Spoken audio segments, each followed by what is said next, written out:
Students, now we'll discuss the topic that is a mechanism of nucleophilic substitution reactions. But before the mechanism, you have to see the lecture जिसमें मैंने you can say nucleophilic substitution reactions of alkyl halide को detail में explain किया हुआ है. Because अगर आपको ये नहीं पता है कि इस पर्टिकुलर रिएक्शन में ये आपका न्यूक्लियोफाइल है, then it is not possible to understand the mechanism. So just go and see that particular lecture first. So mechanism of nucleophilic substitution reaction. There are two mechanisms. Number one is SN1 mechanism, second is SN2 mechanism. SN1 is substitution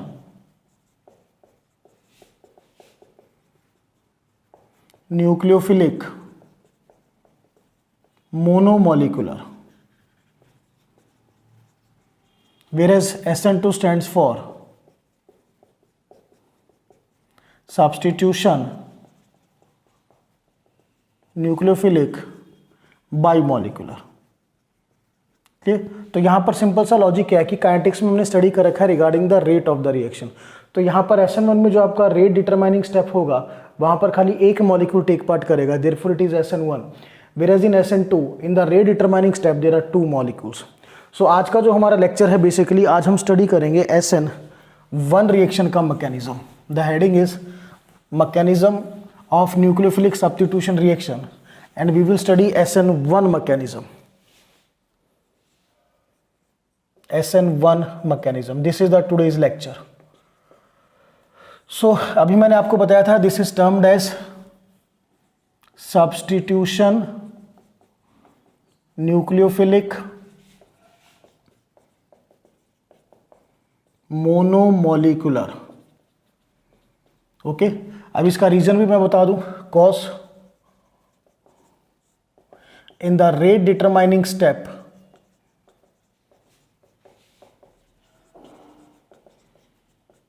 one molecule will take part. सिर्फ एक molecule take part करेगा. ठीक है. So now let us start the mechanism. तो हमें सबसे पहले एक रिएक्शन को कंसिडर करना होगा यहाँ पर. So I will consider the reaction जिसका मैकेनिज्म हम स्टडी करेंगे.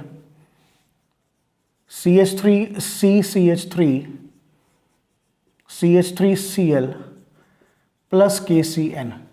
This is tertiary butyl chloride. This is potassium cyanide. तो हमने रिएक्शन क्या की थी बेटा, यहाँ से क्लोरीन और potassium they will combine to form minus KCl और क्लोरीन की जगह आएगा CN. So you will get CH3 this is CN. ठीक है. दिस कंपाउंड इज, ये आपकी चेन है. So this will B 1 2 3 2 dimethyl propane 1 nitrile. So let us see the mechanism. So this particular reaction will have a two-step mechanism.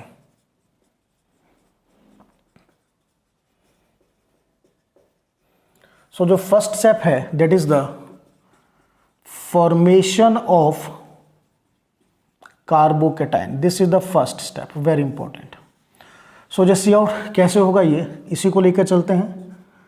CH3CL. अब इस bond की nature देखो बेटा. कार्बन क्लोरीन बॉन्ड हेट्रोएटॉमिक है, atoms different है. तो यहाँ पे क्लोरीन की ज़्यादा इलेक्ट्रोनेगेटिविटी है. आई will right chlorine is more electronegative. Therefore ये जो बॉन्ड के दोनों इलेक्ट्रॉन है ये किस पे शिफ्ट होंगे, Cl पे शिफ्ट होंगे. And you will get CH3 carbon पे पॉजिटिव प्लस Cl नेगेटिव. तो ये जो आपका इंटरमीडिएट बना दिस इज कार्बोकेटायन इंटरमीडिएट. और क्योंकि पॉजिटिव चार्ज टर्शरी कार्बन पे है so it is a tertiary carbocation. ठीक है. तो ये स्टेप नंबर 1 है और ये आपका स्लोएस्ट स्टेप है. Therefore it is said to be rate determining step. तो अब आपकी जो रिएक्शन का रेट है it is directly proportional to concentration of alkyl halide. 1 molecule. Therefore, it is said to be the SN1 mechanism. इस rate determining step में सिर्फ एक ही molecule take part कर रहा है, therefore it is SN1.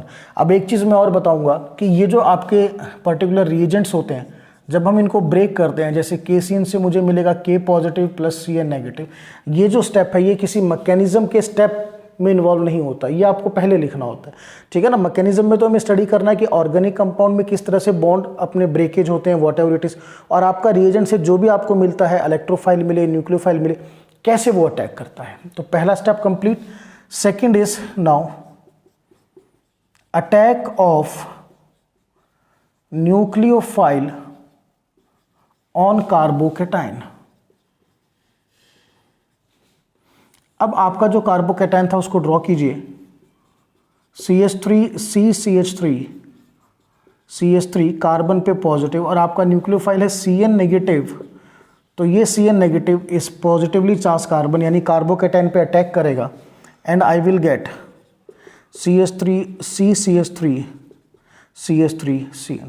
तो बिल्कुल सिंपल रिएक्शन है। पहले स्टेप में आपको कार्बोकेटाइन मिला, सेकेंड स्टेप में कार्बोकेटाइन ने इस पर अटैक किया, तो जितनी भी आपकी रिएक्शन है उसमें चेंज क्या होगा, न्यूक्लियोफाइल। यहाँ पे जो आपका न्यूक्लियोफाइल है CN नेगेटिव है, किसी दूसरी रिएक्शन में न्यूक्लियोफाइल OH नेगेटिव हो सकता है, कहीं पर आपका NC नेगेटिव हो सकता है, कहीं पर आपका ONO नेगेटिव हो सकता है।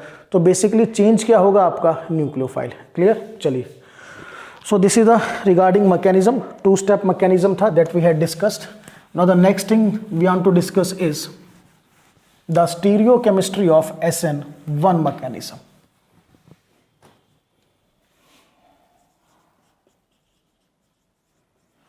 Stereochemistry of SN1 mechanism. तो स्टीरियोकेमिस्ट्री में बिल्कुल सिंपल है, आई क्लियर वन, इसको पहले आपको बताता हूं। RAECEMIC, racemic mixture is obtained. हमें एक रेसिमिक मिक्सचर मिलेगा, ठीक है, तो ये आपकी स्टीरियोकेमिस्ट्री है। अब मैं बताता हूँ रेसिमिक मिक्सचर कैसे मिलता है, वॉट एवर इट इज, ठीक है। तो आपका जो अभी ध्यान हो, जो मैकेनिज्म हमने किया था उसमें कार्बोकेटाइन बना था, तो कार्बोकेटाइन कुछ इस तरह से आपका होगा रिगार्डिंग उसकी जो ज्योमेट्री है, दिस वन, ये positive, because it is sp2 hybridize and it will have trigonal planar geometry और शेप। अब जो न्यूक्लियोफाइल आपने लिया था वो था, रिमेंबर, CN नेगेटिव। अब क्योंकि ट्राइगोनल प्लेनर है तो न्यूक्लियोफाइल जो है वो आपका इस साइड से भी अटैक कर सकता है, लाइक दिस। 50% चांसेस उसके यहाँ से अटैक करने के हैं और 50% चांसेस उसके यहाँ से अटैक करने के हैं। तो अब जो आपके प्रोडक्ट बनेंगे by the attack of nucleophile, means आपने ये न्यूक्लियोफाइल अटैक किया, तो मेरा जो पहला प्रोडक्ट है, जस्ट सी आउट केयरफुली, पहले हम इसी को 2 बार ड्रॉ करेंगे, CH3 प्लस ये। अब देखिए बेटा, आपका न्यूक्लियोफाइल अगर इस साइड से अटैक करेगा तो ये आपका CN इस साइड लगेगा इस तरह से, और अगर ये न्यूक्लियोफाइल यहाँ से अटैक करेगा तो CN आपका लगेगा इस तरह से। तो हमें क्या मिलेगा, ये हमें मिला मिक्सचर। अब अगर आप इन कंपाउंड्स को ध्यान से देखो, these compounds are mirror images of each other, ये एक दूसरे की मिरर इमेज है, यानी CH3 एज इट इज दिखेगा, ठीक है ना, ये एज इट इज मिरर में, ये CH3 उस साइड दिखेगा, ये CH3 यहाँ, और ये CN जो इस साइड है ये मिरर इमेज में उस साइड दिखेगा। तो ऐसे कंपाउंड जो एक दूसरे की मिरर इमेज होते हैं, जैसे ये मेरा एक हाथ है, ठीक है, इसकी इमेज अगर आप देखोगे तो ऐसी नजर आएगी, ठीक है। तो जो कंपाउंड्स आपस में मिरर इमेजेस होते हैं एक दूसरे की, these are said to be enantiomers। तो we will get mixture of enantiomers। तो enantiomers के लिए एक लाइन मैं यहाँ पे लिखूंगा कि enantiomers क्या होते हैं, these are the compounds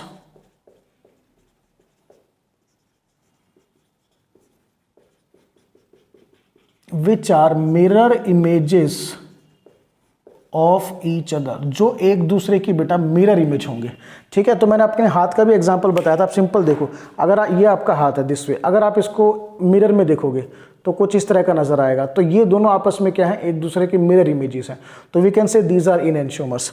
तो हमें जो यहाँ प्रोडक्ट मिले हैं वो क्या है, मिक्सचर ऑफ इनएंशियोमर्स। और इनएंशियोमर्स के मिक्सचर को हम क्या बोलते हैं, racemic mixture. This is said to be the RAECEMIC, racemic mixture. तो अगर आपसे पूछे what is the meaning of racemic mixture, तो सिंपल हम वन लाइन में डिफाइन कर सकते हैं, racemic mixture is the mixture of enantiomers. तो आपको रेसिमिक मिक्सचर क्यों मिला, क्योंकि CN नेगेटिव जो है वो बोथ साइड से अटैक कर सकता था। तो 50% हमें एक प्रोडक्ट मिला, 50% हमें दूसरा प्रोडक्ट मिला। तो यहाँ पर हम इसका कॉज भी स्टडी करेंगे कि why the racemic mixture is obtained. तो यहाँ पर बिल्कुल शॉर्ट में मैं लिखूंगा कि कॉज क्या है इसका। कॉज बिल्कुल सिंपल है, बिकॉज जो आपका न्यूक्लियोफाइल है, nucleophile attack from both sides, वो दोनों तरफ से अटैक कर सकता है ड्यू टू प्लेनर, या कंप्लीटली लिखो due to trigonal planar geometry of carbon, या कार्बोकेटाइन पर्टिकुलर वर्ड लिखें, या यूं भी लिख सकते हो कि पॉजिटिवली चार्ज कार्बन। तो ये चीज़ आपने स्टडी करी अभी कि हमें यहाँ पर जो मिक्सचर है वो क्यों मिला, क्योंकि ये कार्बन पॉजिटिवली चार्ज है, या कार्बोकेटाइन जो है उसकी sp2 हाइब्रिडाइजेशन है, ट्राइगोनल प्लेनर ज्योमेट्री है। 50% न्यूक्लियोफाइल इस साइड से अटैक करेगा, 50% उस साइड से अटैक करेगा। तो 50% हमें ये प्रोडक्ट मिला, 50% हमें ये प्रोडक्ट मिला। तो ये जो मिले ये दोनों आपस में क्या थे, मिरर इमेजेस थे। तो ऐसे कंपाउंड को हम बोलते हैं इनएंशियोमर्स, और इनएंशियोमर्स के मिक्सचर को हम क्या बोलते हैं, racemic mixture. So this is regarding the stereochemistry कि what you have to write that racemic mixture is obtained. Clear. Now the next we have to study कि ये जो आपका रेसिमिक मिक्सचर है इसकी ऑप्टिकल एक्टिविटी के बारे में स्टडी करना है। So I will write one line, just see out, the racemic mixture is optically inactive। ये बेटा ऑप्टिकली इनएक्टिव है। तो इसका रीजन मैं बताया था। अभी हमने दो स्ट्रक्चर किए थे, एक बार फिर से देखिए, CH3 CH3 CH3, एक में जो था आपका CN यहां लगा था, और दूसरे में in the second one CN यहाँ पे लगा था। तो 50% हमें ये प्रोडक्ट मिला था, 50% हमें ये मिला था। This is enantiomer first, this is enantiomer second, and these two are mirror images of each other. अगर आप इसकी मिरर इमेज बनाओगे तो ये दिखेगा, इसकी मिरर इमेज बनाओगे तो ये दिखेगा। सो ये जो आपके इनएंशियोमर का मिक्सचर है ये ऑप्टिकली इनएक्टिव होता है। उसका रीजन क्या है कि ये जितनी लाइट को रोटेट करेगा लेफ्ट डायरेक्शन में, ये उतनी ही लाइट को रोटेट कर देगा राइट डायरेक्शन में। यानी इसकी ऑप्टिकल एक्टिविटी ये कैंसिल करेगा और इसकी ऑप्टिकल एक्टिविटी ये कैंसिल करेगा। ठीक है। सो इसमें जो रीजन हम लिखेंगे, this is racemic mixture is optically inactive because the optical rotation of one enantiomer is cancelled by the optical rotation of other enantiomer। एक enantiomer अगर लाइट को लेफ्ट में रोटेट करेगा तो सेम अमाउंट में दूसरा उसको दूसरी डायरेक्शन में रोटेट करेगा। एक लेफ्ट में करेगा, दूसरा राइट में करेगा, या एक राइट में करेगा तो दूसरा लेफ्ट में करेगा। This is said to be termed as external compensation. तो एक्सटर्नल कंपेंसेशन का मीनिंग भी आपको ध्यान रखना है। जब दो आपके कंपाउंड्स या दो इनएंशियोमर एक दूसरे की ऑप्टिकल रोटेशन को कैंसिल करते हैं, the phenomena is said to be the external compensation. So this is about the stereochemistry हो गया। देन रेसिमिक मिक्सचर क्यों ऑप्टिकली इनएक्टिव होता है ये भी हमने स्टडी करा। Next we have to study the reactivity towards SN1 mechanism. अब रिएक्टिविटी स्टडी करनी है, you have to study the reactivity towards SN1 mechanism. So बेटा इसको हम दो पार्ट में डिवाइड करेंगे। First, reactivity of alkyl halides, second is reactivity of halide ion. तो पहले हम स्टडी करेंगे first reactivity of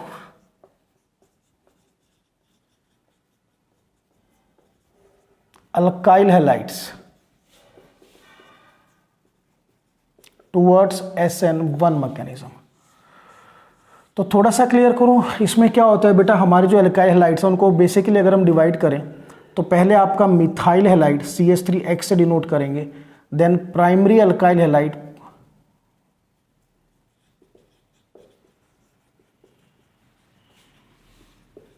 then we are having secondary alkyl halide और फाइनली बेटा टर्शरी एल्काइल हैलाइड। ठीक है, तो थोड़ा सा पहले ब्रीफ में मैं आपको बताऊंगा कि आपने जब मैकेनिज्म किया था, बिल्कुल ध्यान से देखना है कि आपका जो एल्काइल हैलाइड था उस अल्काइल हैलाइड से हमें मिला, वी गॉट कार्बोकेटायन इंटरमीडिएट, हमें कार्बोकेटायन इंटरमीडिएट मिला था। सबसे इंपॉर्टेंट चीज, we got the carbocation intermediate. अब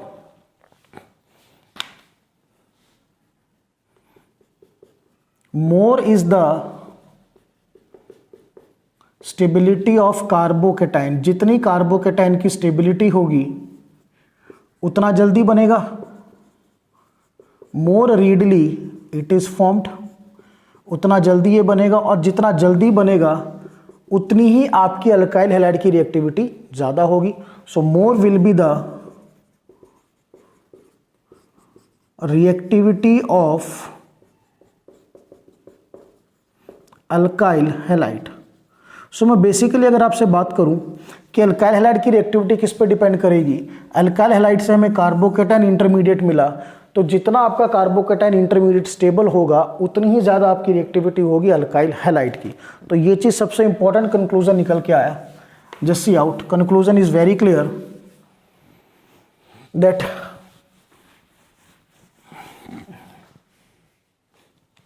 रिएक्टिविटी ऑफ अल्काइल हैलाइड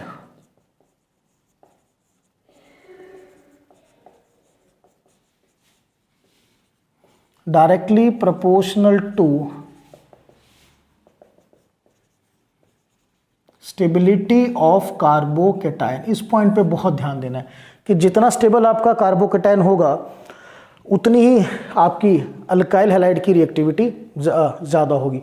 तो अब देखिए बिल्कुल क्लियर, अगर आप मिथाइल हैलाइड लेके चलेंगे, सपोज CH3Cl मैंने लिया, तो यहाँ से मेरे को जो कार्बोकेटायन मिला that is CH3 positive, methyl carbocation, Me methyl carbocation.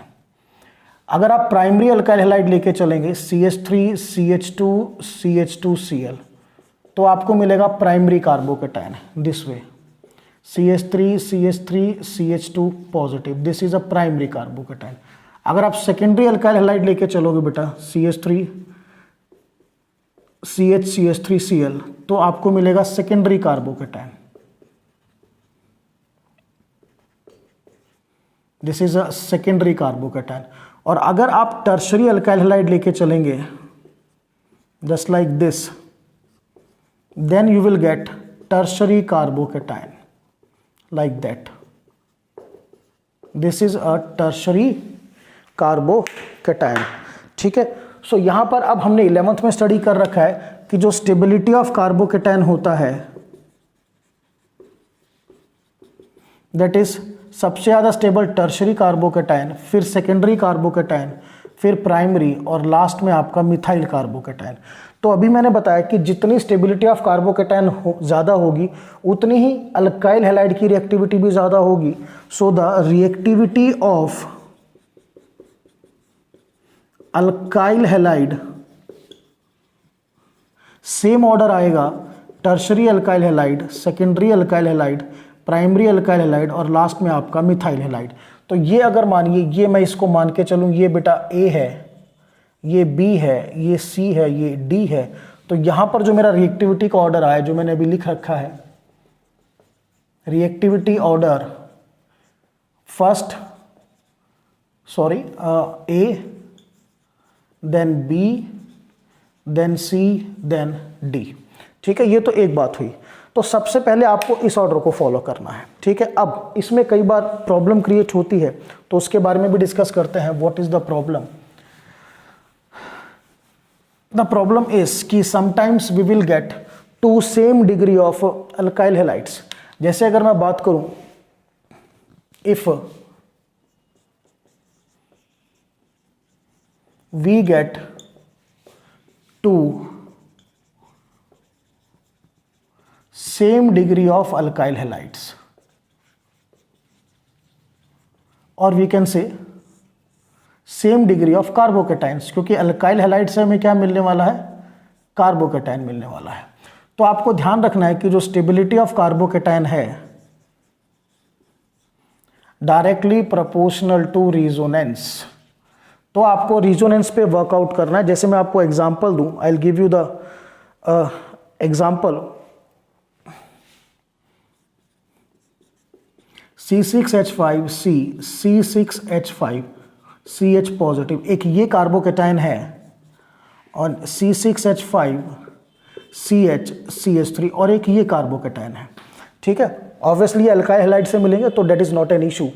अब नेचर देखो, ये भी सेकेंडरी कार्बोकेटाइन है और ये भी आपका सेकेंडरी कार्बोकेटाइन है, तो हमें चेक करना है रिजोनेंस।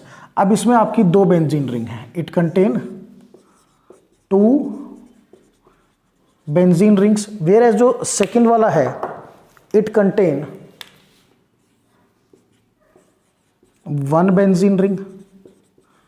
तो आपको पता है कि रेजोनेंस जो है it is directly proportional to number of benzene rings. जितनी आपकी बेंजीन रिंग ज्यादा होंगी उतनी जो है आपकी स्टेबिलिटी ज्यादा होगी। तो ये जो कार्बोकेटाइन है ये क्या हुआ अब मेरा? More stable. और इससे जो आपका अल्काइल हैलाइड, यानी जिस अल्काइल हैलाइड से ये बना है, and from alkyl halide it is formed will be more reactive। तो कंक्लूजन क्या निकला भाई? कंक्लूजन ये है कि सबसे पहले तो आपको पता है कि टर्शरी, सेकेंडरी, प्राइमरी और मिथाइल ये ऑर्डर है। सबसे ज़्यादा टर्शरी, लास्ट में मिथाइल।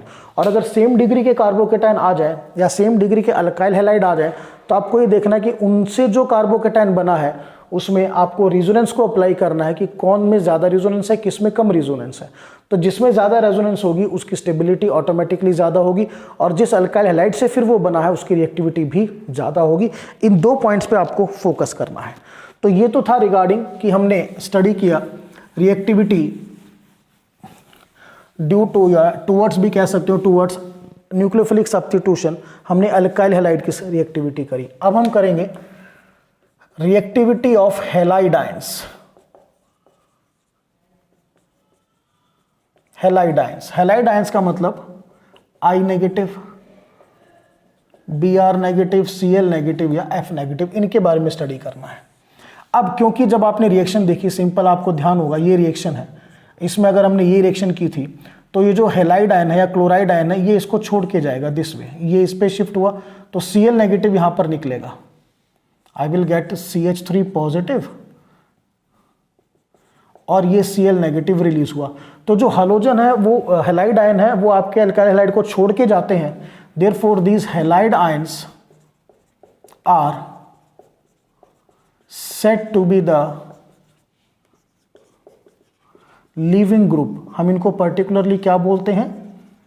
लिविंग ग्रुप बोलते हैं। रीजन आपको अच्छी तरह पता है क्योंकि ये आपके अल्काइल हैलाइड को छोड़ के जाएंगे, बिल्कुल सिंपल।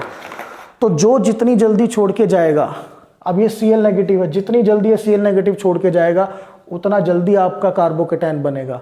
जितना जल्दी कार्बोकेटाइन बनेगा उतनी आपके हलो अल्किन की रिएक्टिविटी ज़्यादा होगी। तो इसमें ध्यान रखिए, अगर मैं इसको ऐसे रिप्रेजेंट करूं कि ये CH3X है, ये ऐसे शिफ्ट हुआ, ये कार्बोकेटाइन और ये X नेगेटिव, ठीक है। तो जो X नेगेटिव है वो आपका लीविंग ग्रुप है, क्लियर। सो सबसे इंपॉर्टेंट चीज क्या है, ये आपको ध्यान रखना है कि more readily the leaving group leave the alkyl halide, जितनी जल्दी वो अल्काइल हैलाइड को लीव करेगा उतनी ही जल्दी मोर रीडली कार्बोकेटाइन इज फॉर्म्ड, उतनी जल्दी आपका कार्बोकेटाइन बनेगा।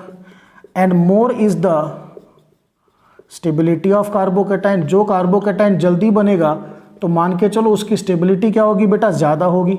और कार्बोकेटाइन की स्टेबिलिटी ज़्यादा होगी then the reactivity of alkyl halide from which it is formed is more, उसकी रिएक्टिविटी भी क्या हो जाएगी, ज़्यादा। अब इसमें आपको समझाने के लिए मैं एक एग्जांपल लेके चलता हूँ, इसको रब करते हैं, will create some space hair.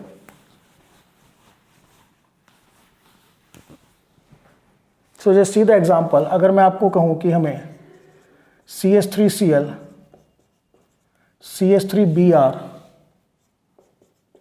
CH3I और यहाँ पर आप CH3F भी ले सकते हो, तो यहाँ पर देखो जो कार्बन, जब आप फ्लोरीन से आयोडीन की तरफ जाओगे, फ्लोरीन से बड़ा साइज क्लोरीन, क्लोरीन से बड़ा साइज ब्रोमीन, ब्रोमीन से बड़ा साइज आयोडीन, तो जो आपका CF बॉन्ड है उससे बड़ा बॉन्ड होगा CCl बॉन्ड, उससे बड़ा बॉन्ड CBr बॉन्ड और सबसे बड़ा बॉन्ड CI बॉन्ड, ठीक है। तो बॉन्ड जितना बड़ा होगा उतना वीक होगा।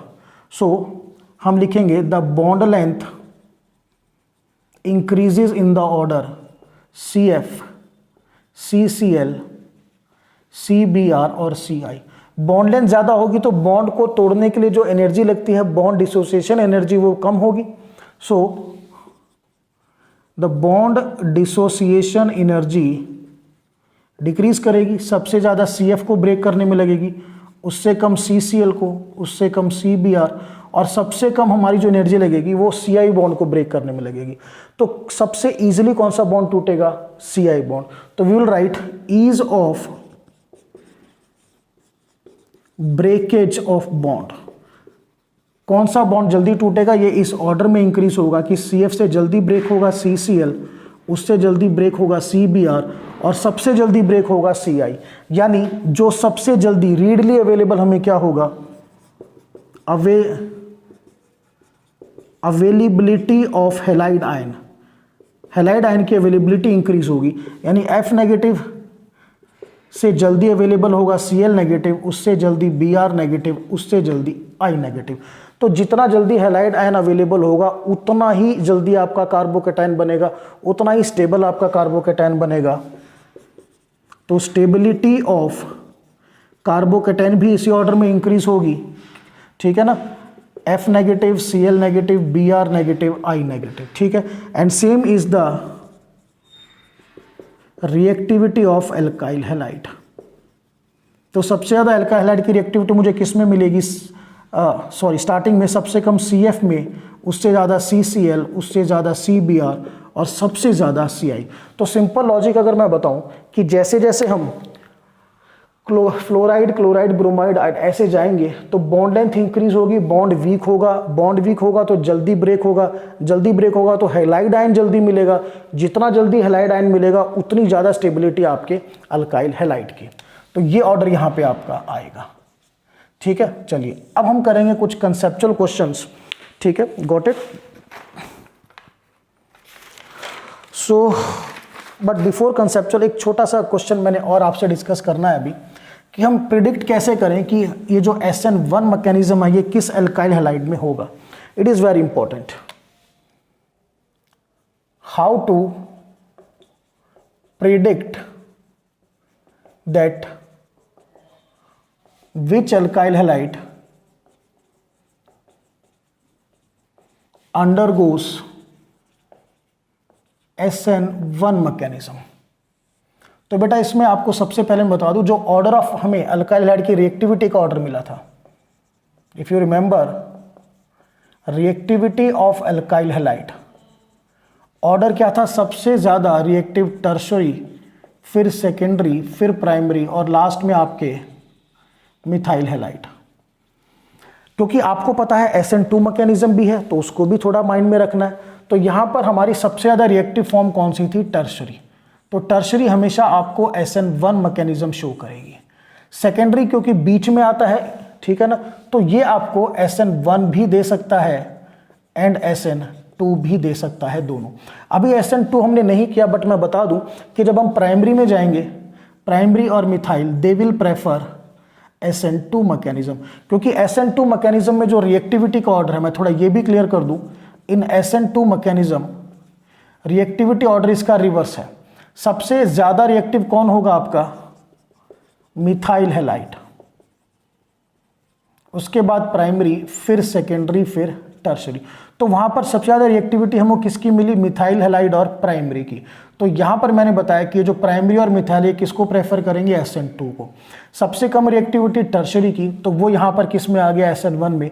और सेकेंडरी क्योंकि बीच में आता है तो ये SN1 को भी प्रेफर करेगा और SN2 को भी।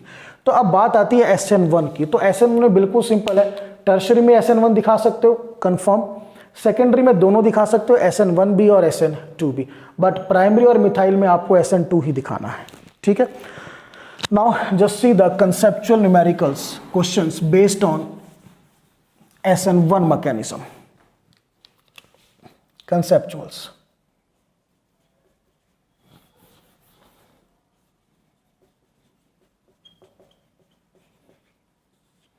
so question number 1 is arrange in the order of reactivity toward SN1.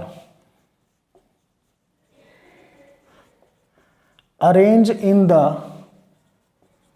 order of reactivity of alkyl halides towards SN1 mechanism. So what is given to you, just see out carefully. हमें given है first CH3 A part, CH3Br, then it is given CH3 CH2Br, then it is given CH3 CHBr CH3, then it is given CH3 CCH3 CH3Br, ठीक है। देखिए अब इससे जो आपका carbocation बनेगा वो बनेगा बेटा CH3 पॉजिटिव, मिथाइल कार्बोकेटाइन। यहां से मेरा जो बनेगा CH3 CH2 positive ethyl carbocation, ध्यान रखिएगा इथाइल कार्बोकेटाइन, ET हम इसको लिखते हैं, और ये आपका मिथाइल कार्बोकेटाइन। यहां से मेरे को मिलेगा CH3 CH positive CH3 secondary carbocation, और यहां से बेटा मेरे को मिलेगा CH3 CCH3 CH3 ये पॉजिटिव यानी टर्शरी कार्बोकेटाइन। तो कार्बोकेटाइन की जो स्टेबिलिटी का ऑर्डर होता है वो ये होता है, मिथाइल से ज़्यादा इथाइल, इथाइल से ज़्यादा सेकेंडरी, सेकेंडरी से ज़्यादा टर्शरी। तो जो कार्बोकेटाइन ज़्यादा स्टेबल होगा उससे मिलने वाला एल्काइल हैलाइड जो है उसकी रिएक्टिविटी भी ज़्यादा होगी। Therefore reactivity of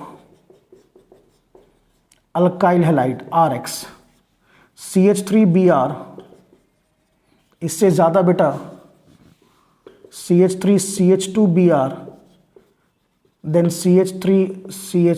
CH3Br, and finally CH3 CCH3 CH3Br।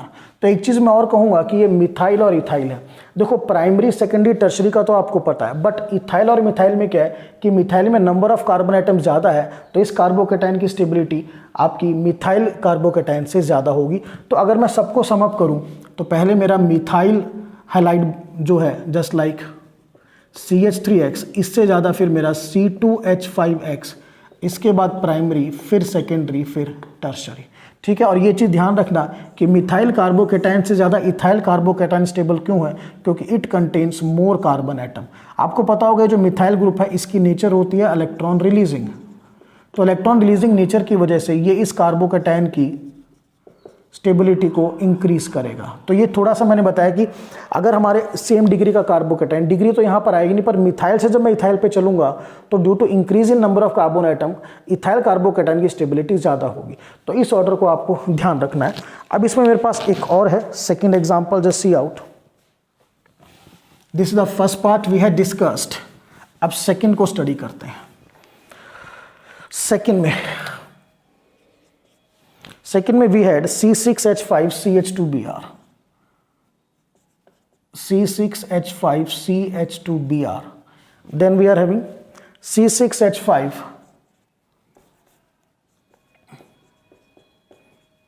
CH6H5Br, then we are having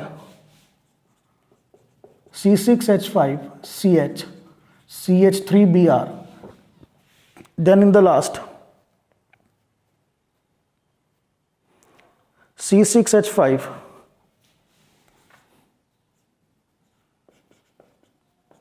C C6H5C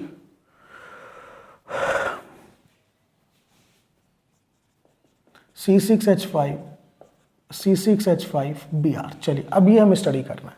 तो सबसे पहले आप कार्बोकेटाइन बनाइए। यहाँ जो कार्बोकेटाइन मेरे को मिलेगा बेटा C6H5CH2 पॉजिटिव, यहाँ जो कार्बोकेटाइन मिलेगा C6H5CH C6H5 पॉजिटिव, यहाँ जो कार्बोकेटाइन मिलेगा C6H5CH पॉजिटिव C6H5, और यहाँ जो कार्बोकेटाइन मिलेगा C6H5C C6H5 C6H5 positive.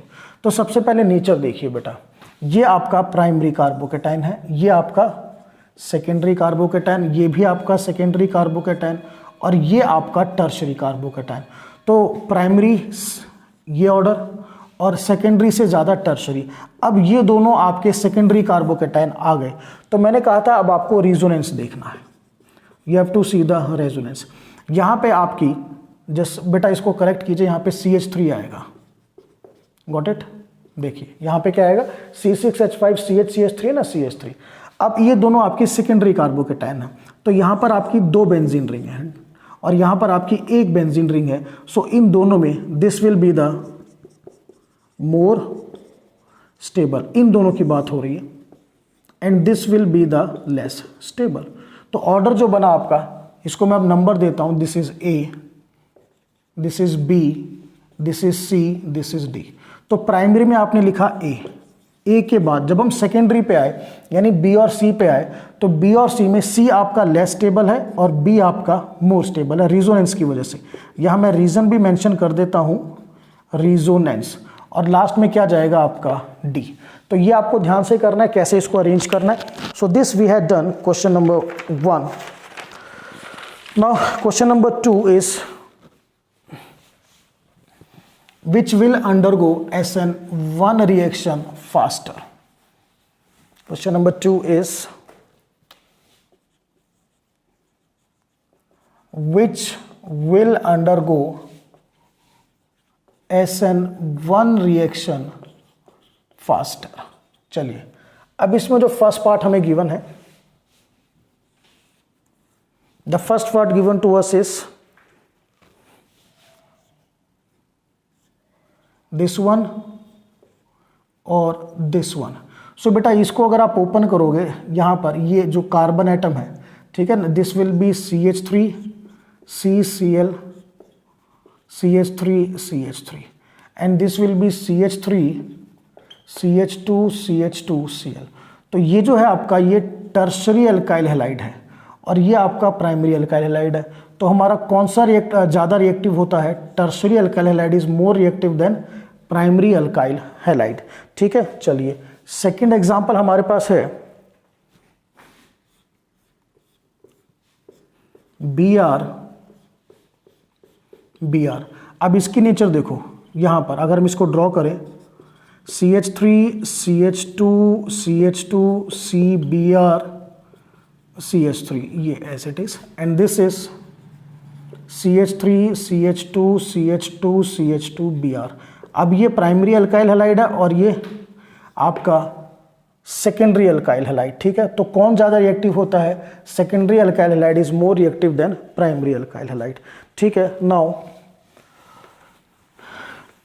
Third, just see out.